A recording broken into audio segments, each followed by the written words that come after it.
as we expected time, starting in Japan, where we've had a survey of major manufacturing firms, which has showed positive results for the first time in 2 years. This, another sign that the stimulus programme being pushed by Prime Minister Shinzo Abe is working and helping to kickstart Japan's economy. We know the value of the yen has fallen massively as a result. That's helped manufacturers sell their goods more cheaply abroad. Sharp and Toyota, just two brands who've seen their fortunes turn into the positive as a result. Different picture in China, though. Figures of what's known as the Purchasing Managers Index, a survey of confidence in the private sector, giving us two different results. Official figures, 50.1. Anything above 50 shows a sector in growth. But HSBC's survey on the same idea, that covers a lot more small and medium businesses, in negative territory there. So more worries about the slowdown in the Chinese economy. It's still growing, but at a slower rate, and that's spooking many. Yeah, I imagine the markets didn't react too well. Not too pleased, no. The Shanghai Composite down in the red in trading in Asia this Monday.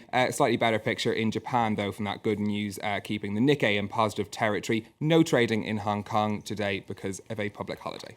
OK, let's go to Ireland now. A former boss of one of the country's failed banks, he's actually apologised for joking about taking government money. Yeah, Anglo Irish Bank is thought of as the bank that broke the Irish economy. More than, or around half of the 64 billion euros that Ireland has had to pump into its failed banks has gone into Anglo Irish. Leaked recordings of executives at the bank in 2008 showed them joking and laughing about abusing the government guarantee and also mocking Germany's role in its bailout. Well, the former CEO of that bank, David Drum, who now lives in the United States, has reacted to those recordings being leaked. He's apologised for the inappropriate and inexcusable language used in the recordings, but he said that this was an expression of the bank's exasperation at the slowness and lack of clarity coming from the Irish Central Bank at that time.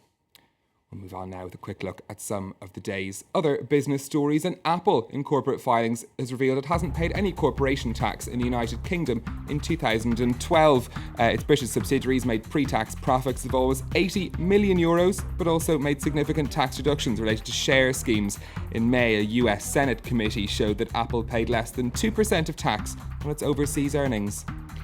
The French government is to earn 738 million euros from the sale of its stake in Paris's two main airports. The state will remain the biggest shareholder still in Charles de Gaulle and Orly, but it's selling a 9.6% stake to Banque Crédit Agricole and the construction firm as well, Vinci. The Finnish mobile phone maker Nokia is to buy out Siemens' share of their joint mobile network venture. The deal is worth some 1.7 billion euros. The NSN venture with German firm Siemens began in 2007 and turned a profit of 196 million euros last year.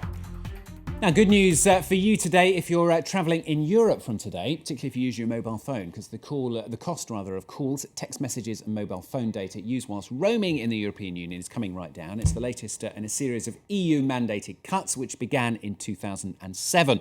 Siobhan Silk has the story.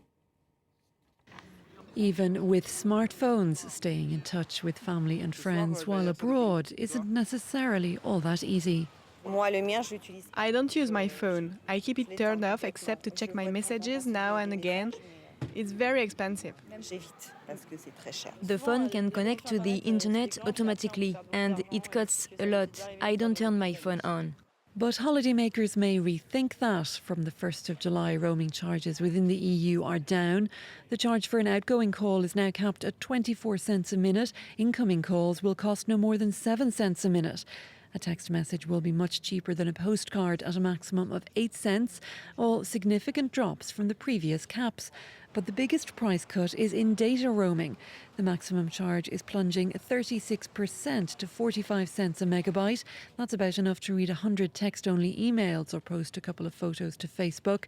The price has come down over 90% since the days when there was no limit on roaming charges. And further drops are coming.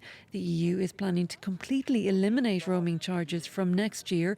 It won't just mean staying in contact while on holiday will be cheaper, but also that providers will be competing for customers all over Europe. That could see mobile bills dropping across the board. Now, finally, it's let's check the clock. 20 past 8 in the morning here in Paris. Start of a new working week, but it's first big day at the Bank of England as well, isn't it? Yes, Canadian Mark Carney takes over as the Bank of England's governor today. First day in the job in the UK's central bank. A difficult role for him, though. He has to try and sustain economic growth in the UK's shaky recovery. We'll get an idea of his style at the first Monetary Policy Committee meeting later in the week, but there are some compensations for his new job. His pay packet is worth around €1 million a year, £480,000 of a salary and £250,000 per year to spend on accommodation. So some compensations for what it will be a very difficult job. Very tough, particularly at that price. Stephen, thank you very much. Stephen Carroll here on France 24. He does earn almost as much, in case you're wondering.